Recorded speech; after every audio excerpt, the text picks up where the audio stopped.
So while we're running some tests on the Vatrer 100 amp hour server rack battery, I also asked them to send over their server rack itself. I need some more space for some batteries and figured I'd ask, and they said sure, they'd send it over. And it was kind of funny because I saw on the doorbell camera when the delivery driver was unloading the truck, he went and slid one box out and carried it to the front door. And then he grabbed the next box, and you could hear on the doorbell camera, oof, as soon as he slid it off the truck, because he wasn't expecting it to be so beefy.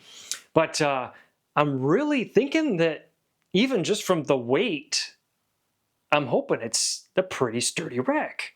Honestly, I don't even know off the top of my head. Is it a 4-slot rack? Is it a 5-slot rack? I know nothing about this other than it came in 2 boxes. So let's find out together.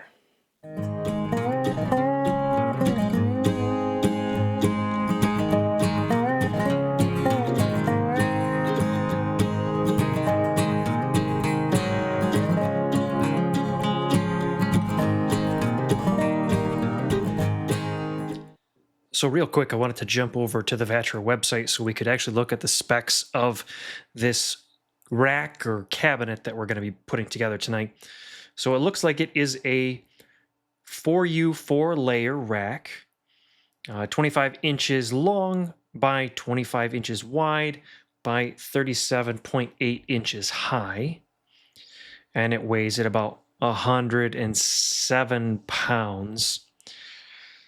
So we can see here they've got spots for 4 slots, lock on the door. We've got rolling cabinet here, copper bus bars. You can run your connections through the top or the bottom of the cabinet.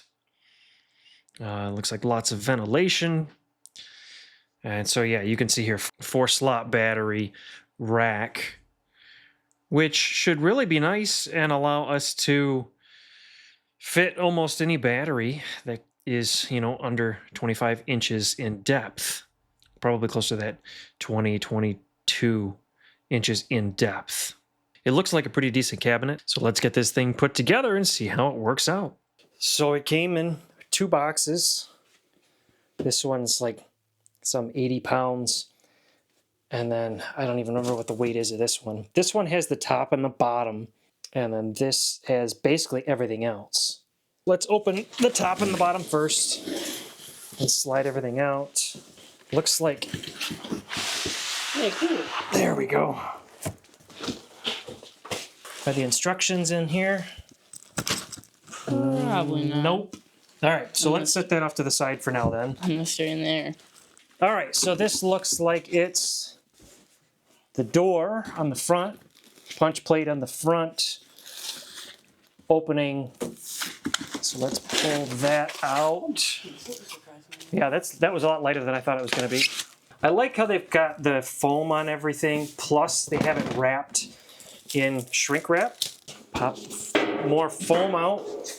They definitely pack things well.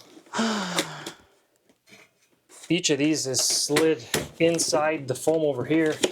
We've got cable channels with a bust bar. So much all the sections of the frame. Everything's nice powder coated. There's the plexiglass. There's our plexiglass that goes on the front. That'll be nice. Nice scratch resistant cover. Got our manual. We've got cable glands, lock mechanism key. Sweet. It can get locked. Hey, These are probably the tray pieces for each battery. That's got some weight to it. Okay, so we've got side panel clips. Man, you're really building this thing from scratch. Screws, hinges, washers, dryers, standoffs, more nuts, decent sized casters. And these are the multi-use casters. So you can spin this and it will put a foot pad down on the ground to prevent motion. All right, so first thing, bottom plate, install the casters. All right, so we moved on top here for right now, just a little bit easier to work on. Grab your bottom plate. First part is we're gonna put the wheels on the bottom. And the way that you can tell the difference between the top and the bottom plate is, and they look very similar. The bottom plate has the holes for the casters, but it also has these reinforcement sections on both sides to reinforce where the wheels are going to sit. So in the box, you've got your wheels, and then separately there's a bag inside there of your threaded inserts and the nuts for the wheels. So I'm going to have Ian go through with all the threaded inserts on the wheels, and then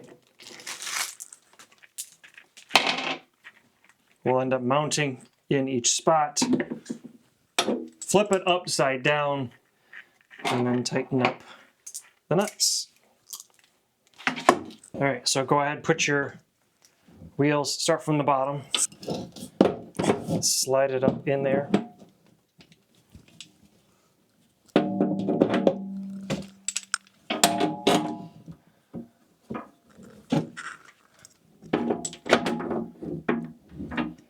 Set it down.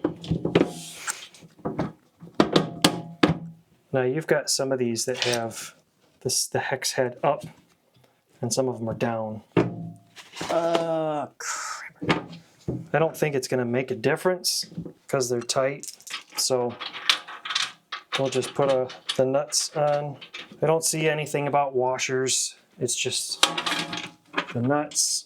We'll take a 3/4 inch wrench to tighten everything down. Careful, there is grease on those wheels. Gets all over your hands. So now it rides around easy.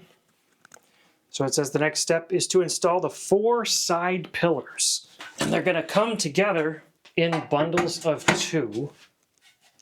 Those are only 2? This is only 2. Oh, so we'll take the plastic off these. Be careful not to slide it around so you don't scratch your powder coat. So you need to pay attention to which side is going to be the front of the cart. So the front doesn't have a lip, but you'll see right here, there's a lip right here.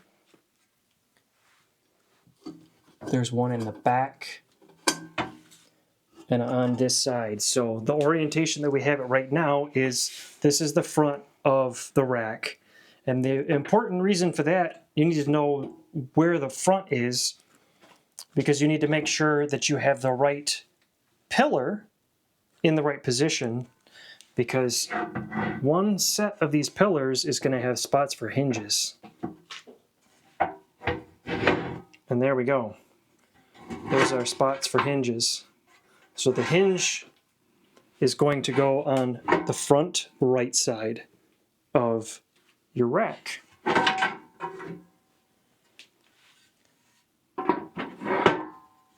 We don't have a whole lot of space here, so I'm actually going to let Ian do some of the building while I do some of the filming. So the rest of them should just be adding them in.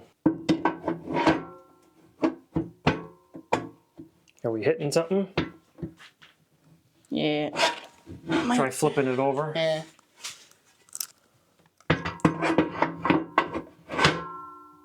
Nope. It's just that corner. Yeah. So switch it to the other one. There we go. It just takes a little bit of pressure to get it to slide down. Yeah, this one is being tricky. Little force. One. Oh, because it's super tight right there. Come on. Just, it's like it's the powder coat and is a little bit thick right on that corner. So there we go. I think we got it. So we need to get 4 screws per pillar. 4 pillars, 16 screws. What do we got in the bag? It's the right screws. What's in that one? Bigger screws. So I'm assuming that our short ones go in here. So we were able to get it in. They were misaligned a bit on this one leg, Ian was able to hand thread into all the rest of them. But this one, we actually had to kind of push and bend it a little bit so that we could actually get it to go in straight. So he's going to go around and tighten all the rest of the screws. The manual doesn't tell you specifically which screws you're supposed to use, but in looking at it at the parts list, there's 106 of the or 105 of the M6 screws with all these screw points. I'm assuming that's what we're supposed to use. Would be nice if it did say, you know, M6 here. All right, verticals are all in. Next step, it says install 4 fixed rod. That looks like it's these, which actually support and hold the weight of the server rack batteries themselves. So the shelves will mount to this and support the weight and distribute the weight all the way down. So we'll grab these. It looks like we'll be screwing into the bottom of the rack. So we'll need to lay it on its side. So let's get the orientation spun around to the front again so we know which way's the front. And then we'll be threading through the bottom to screw those into place in all 4 corners. Let's lay it on its side that way.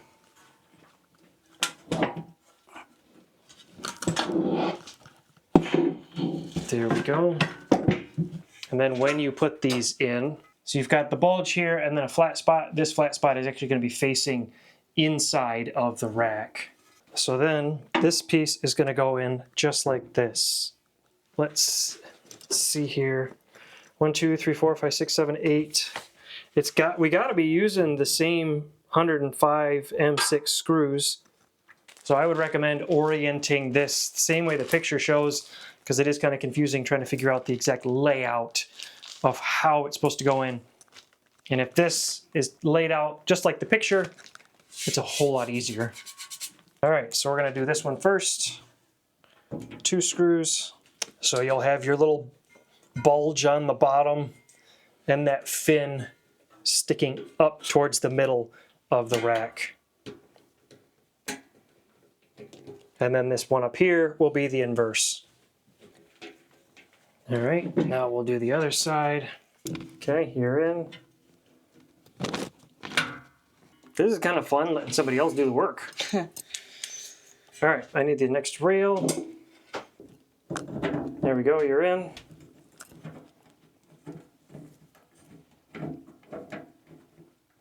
Are they all snugged up? Yeah. Yeah, they should be. Should be. These are supposed to support 100-pound batteries. Let's make sure that thing's tight. Next step is install the top cover. So we're actually going to be able to put this thing back on the ground. Let's find our front, which it looks like the front's by me. So with the top, we've got the same thing. We've got 3 edges, 3 lips, and one that doesn't have a lip. So we need to make sure that's on the front. So I'm going to spin this towards Ian.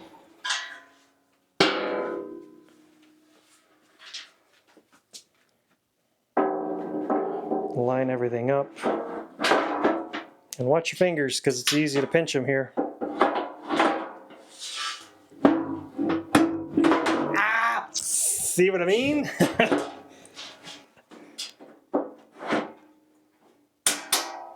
You might need a little persuasion. And then we'll go through 4 screws per corner, 2 screws per pillar. Which one are we starting with first? Start with the one closest to you. Say we should probably just put the screws in, don't tighten them down. Just get them set. Just to hold it in place. Yeah, because you might have to make some adjustments with the corners.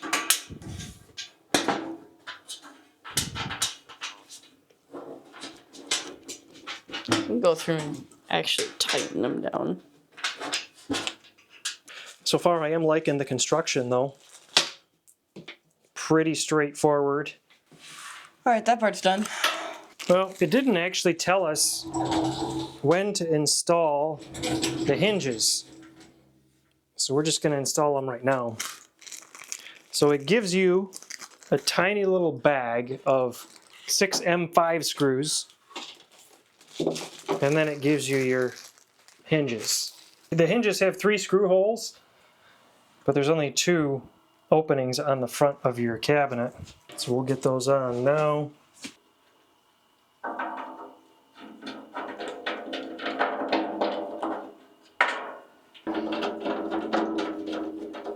They do look like solid hinges too, and I like that they have pins that can slide up and down to easily allow your door to slide in and then lock in place. So while he finishes up, let's see, our next thing is going to be install the conduit and bus bar. So go ahead and set those on top of the rack right now. So one is going to be on each side. We can actually pop the top by grabbing and sliding. There's no real explanation as to how they want this. So it looks like it goes on this side. So you've got your front, and then your cables will go on the sides. Negative on the right-hand side, positive on the left-hand side. So this is how we're going to do it. We're going to put the standoffs on first. On this bar, there are 1, 2, 3, 4 holes that are not threaded. So we'll line up the standoff with those holes and use our screws. So Ian, go ahead, put one in right there. And you'll need something to hold on to the standoff underneath because it wants to spin. Sliding our bus bar in and kind of splitting the difference.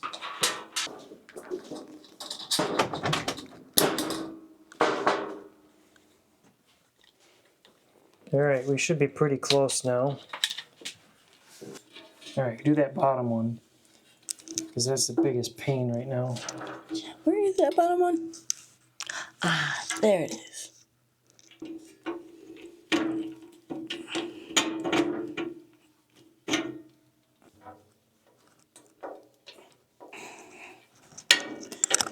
Got it. Okay. So we have to trim this side at least halfway, it seems.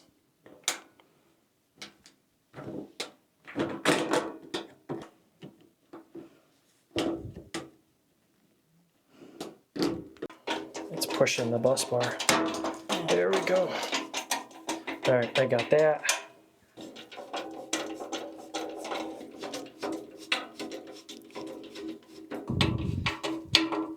There, that one got one in. That side was a whole lot easier than the first side. Well, I mean, we still had to trim it, but... that went considerably faster and easier. Yeah, well, we knew what we had to do. All right, now it says install 8 battery pack trays. So we're putting them on the sides. So we're going to take these, and they're getting installed from the outside. And then we'll put a screw through here, through that bracket, and into this. So is that what the longer ones are for? So that's probably what the longer ones are for. So now we know. So we need to come 5 holes up from the bottom on all 4 for the first nut. So grab 4 nuts, count 5 holes up from the bottom, and put a nut in. So you'll hook from the bottom and then push down on the top, and it should lock in. Yep, just like that. So go up 5 again? Nope, we're gonna go and do, let's do everyone. So then we're gonna go up to 18. And you will definitely be able to tell if these are not in the right spot once we put the bars in. So no pressure. All right, next one, 31 from the bottom. And then 44.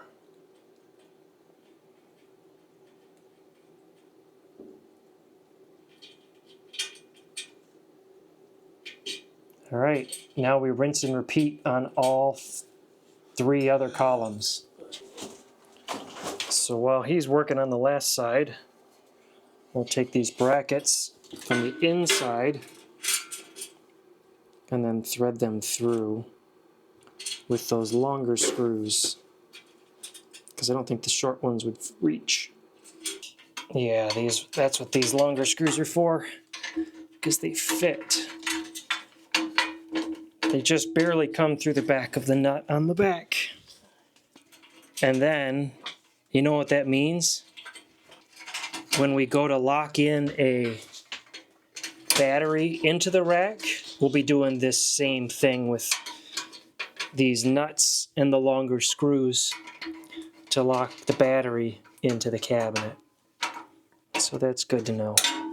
One nice thing is you have all this flexibility on height for different size batteries. So for instance, this Orient Power one, you can just adjust your rail height and it would fit in here. So yeah, designed for 4. Those rails do have slots in them, so there is some play as well. Definitely is nice to have a helper doing some of this too. It's easier being the camera guy. Sometimes I wish I could be the camera guy. You've been the camera guy before. Wish I could do it more.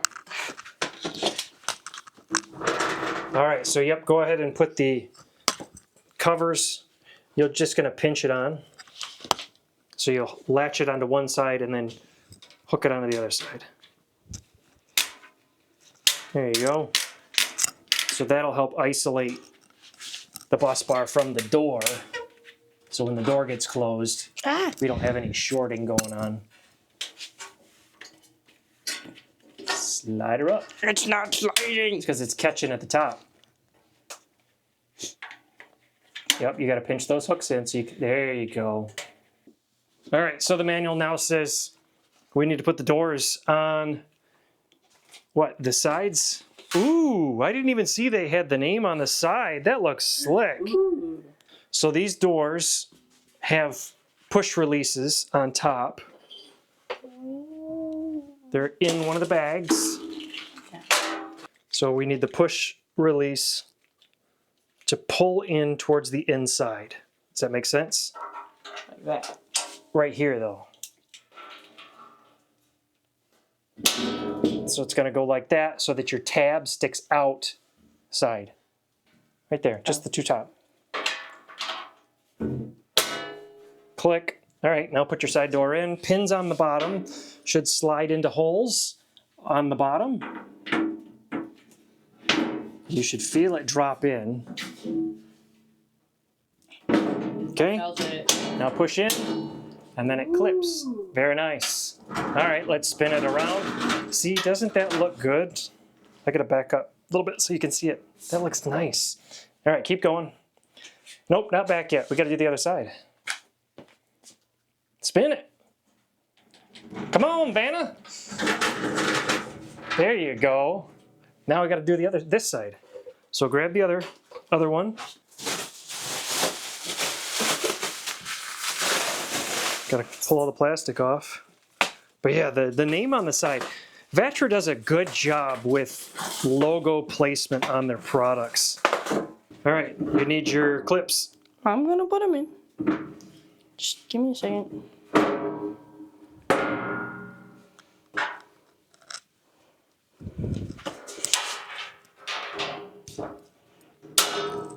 Clink.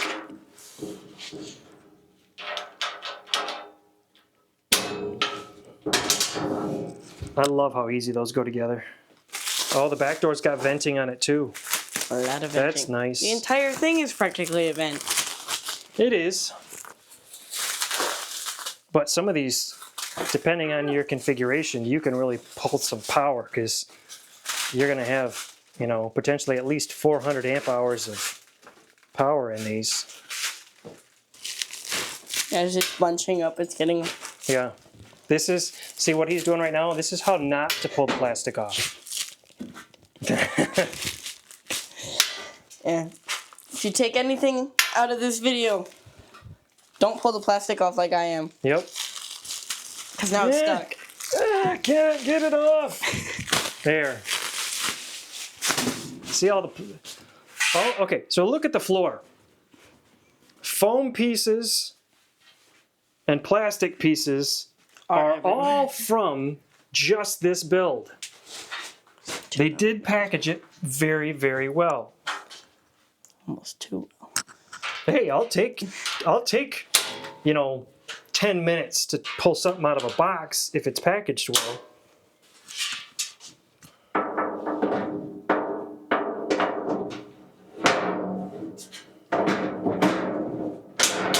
Click. Pretty. All right, spin it around. I'm glad it's so quiet. All right, so all the instruction says now is install the front door. And the plexiglass. But we have to install the plexiglass, we have to install the lock. So there's a little bit more to just installing the front door.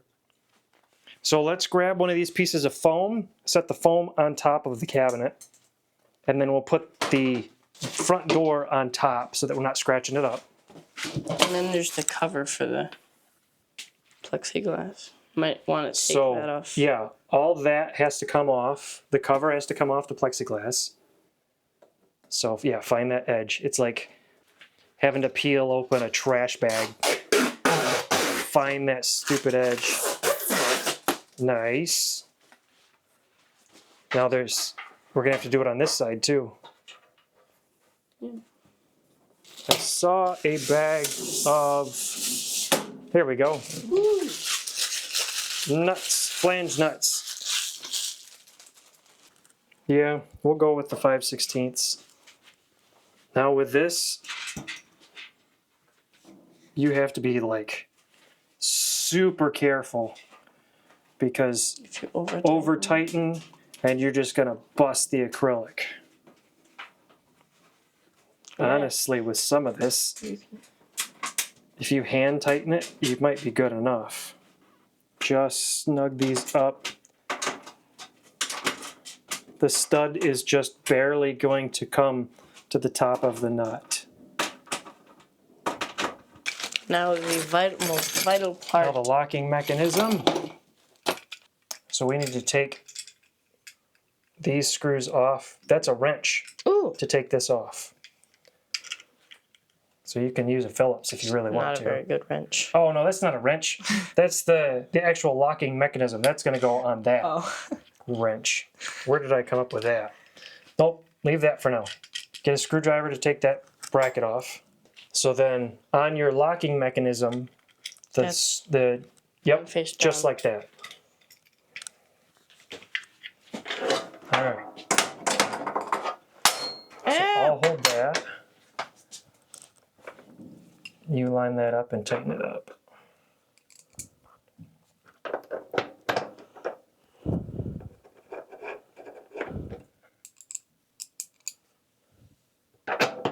Okay, I think I'm in. I got it. Okay. Where's the? There it The is. handle's over there, yep. Okay, now loosen that up and grab your Wrench. wrench. I'm guessing this has to come up. Maybe not, no. Maybe it does stay, yep, it stays underneath. That sits on top.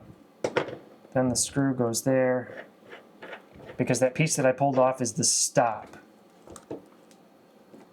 So it only allows it to turn so far. So reach underneath and push the screw, the keyhole. Yep, now twist. I tightened it down too much. Nope, I think it goes the other way. Ah!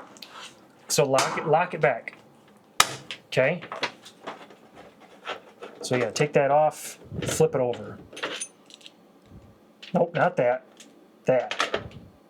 There. I knew that the whole time. So see, we're finding this stuff out so other people don't have to. Make sure it's nice and tight. I don't know what you're talking about. I knew this the whole time. Oh yeah, sure you did. I've been playing you the whole time. Press the button, turn the handle. Now the door's unlocked. Locked. Unlocked. Locked. All right. Latch it back in. I think we're to the part where we can hang the door. All right, pop the pins again. There's the door. Right there here. it is.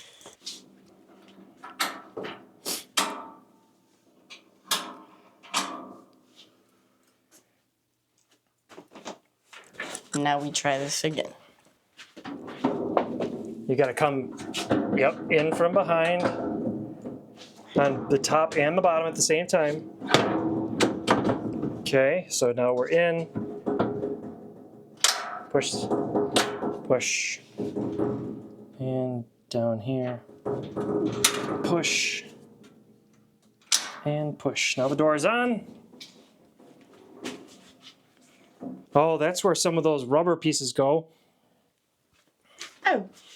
The little spacers. Right here. 1, 2, 3. Yeah. So, yep. Why'd they Is that give the us right so ones? Many? Yes. Why'd they give us so many for... I don't know. Really don't Oh, I bet you these doors have them on them too. Oh, you just dropped one. I can still see it. See, folks, we're learning. All right. So we've got bumpers that go on the doors. These are going to be a bigger pain than the bus bars. Because they're barely too big. Are there more? I want to see if they're different ones. They're not.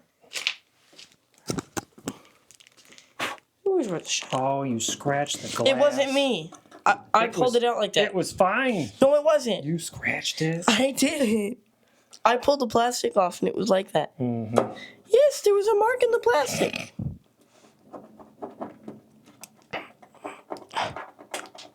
That's one. So you're doing that, and I'm actually trying to get rid of the scratch in the acrylic. Yeah, you're pushing it the wrong way. Oh, it might be just bad adhesive. Yeah, it's scratch. No, it's coming off. Lick my finger. Ew. It tasted disgusting. All right, so yeah, not a scratch, just adhesive that has to come off. That's good. All right, so Ian got the plugs there. Can you even see it right there? Let's come over to these other doors because you've got these ones. So I'm sure there's plugs at the top. So 4, 8, 12, 15. That's nice because now it doesn't rattle. This is why we have those stoppers, because right now the door will rattle. So Ian, go ahead, put the stoppers on the back and then we'll see if it still rattles. It's probably still gonna rattle. Just pretty. No, it might shake, but it shouldn't rattle. Shouldn't have a metal on metal rattle. Especially if you're trying to roll this across the floor. Especially if you're trying to roll this across our floor. Yeah. Yeah. So the rattle that you're hearing is this last door we have to do. You use a lot of tiny screws. Now, we don't have that metal rattle. We still can't get it to latch for some reason. We'll have to take a look at it when we get back from dinner. But, Just need to like put a washer or something on it. need some kind of spacer or even bending the bracket a little bit because it's striking it right here where you see the discoloration on the inside. It's not actually hitting the outside. So I don't know if there's supposed to be a different size corner bracket. Obviously, it's not the one that has the hinge on it, but of the other two, is it supposed to be a different size? There's no latches, or there's no holes on the other sides for a spot there. So yeah, I'll have to figure that one out here when we get back from dinner. So it is a new day. We ended up sitting down for dinner last night and not getting up. But it was late. I mean, it was probably 10 o'clock before we actually had dinner. So we came downstairs fresh today. We did figure out a couple of things about the cabinet. We cleaned up all the foam and plastic and cardboard so we're not tripping all over it. So let's see, where were we last night? The dumb door wouldn't close. The door. So what I figured out with the door is there was nothing wrong with it. It just required a little bit of pressure around the latch for it to actually go behind the bar. So go ahead and try and close the door so you can see the latch there in the center. And when he just tries to spin it, you can see that it's almost there, but not quite. So now, go ahead and put a little pressure on the front of the door, right by the lock. It is right by the lock. You got it, there you go. So basically use your knee to push the door in so that it basically stays secure. And then you can latch it. So the cabinet is all assembled. You have access points on the top and the bottom that you can put grommets for your cables to feed through. I don't really know exactly how I want my cables to run yet, so I'm not going to pop these out. But it does come with a bag of 4 of these so that you can use the top or the bottom, or both, really. You can do this by yourself, but when you've got extra hands, why not use them? Oh, you know what I didn't do? I didn't put the server rack ears on this thing. That's fine. Because it's got to come out anyways. So yeah, your brackets will end up going on the side of the battery. There's screws on the side. This will just mount to the battery itself. You'll put your spring nut into the back of the rack, and then your screw will end up holding the bracket in place, which then holds the battery in place. So even on their initial layout, there is still room above the top of this battery. So you're not going to be scraping the battery as you slide it in. The cables will end up running from your battery. Use the provided cables. And they're going to end up coming over to the side here. I mean, you can probably stack them really if you wanted to. So it looks like you will need an M8 bolt. So what you could do is, because this is a double terminal, you could actually pull one bolt out of each side, and that actually fits in the bus bar. And maybe that's what Vatrer's thinking, assuming that you're using their batteries with their terminal styles. But that does end up fitting into the threaded slots of the bus bar. So then you can take it and tighten it down. Now you'll still need one for your main positive and your main negative on both sides. So it probably wouldn't hurt to grab some shorter M8 bolts to fit in here anyways. It does have the one battery in it. It does roll around extremely easy with the one battery, which I was really worried about because of the crummy style of the floor that we have. So this being my first actual server rack build, you know, besides just building one out of wood, it's built sturdily. I mean, it actually seems like it's a nice, decent gauge. I like that it has ventilation through the front and the back that you can access from any side what you need to. You have the ability to lock the door to keep, you know, prying fingers out, little kids maybe. And you can fit 4 batteries in it of varying sizes, because that's one big thing that I've seen with other rack batteries is they have fixed shelving heights. So they're designing their racks specifically for their style batteries. But these let you put the rack height whatever you need it to be. So all in all, I like it. The wheels, good quality. That fact that I can actually go through, lock the wheels in place so that it doesn't move, but I can easily unlock them. Things that I'm not too fond about, the manual lacks a lot. It doesn't even show a full parts list of everything that comes with it. And then you're guessing at, well, what screws go where, and we had to remove things, change them around because we had put it on wrong. But the manual didn't explicitly tell you what's supposed to get used where. So that could get fleshed out. But I mean, the build quality itself is nice. I know some will have comments about having the bus bars in the sides of the rack. I mean, that could be preference, really. I've never had a rack that has bus bars up front before, so I have no experience with them. The only thing that I can say is it probably would be easier if the bus bars were in the front, but then your rack might end up having to be deeper because you're having to slide your batteries back further. So if you're interested in taking a look at this rack, I'll leave links in the description below. It was fun having somebody else do a lot of the work this time. I'm not used to being just the camera guy. Well, let's do this. Before I wrap up, how do you think the build was? Because you put most of it together.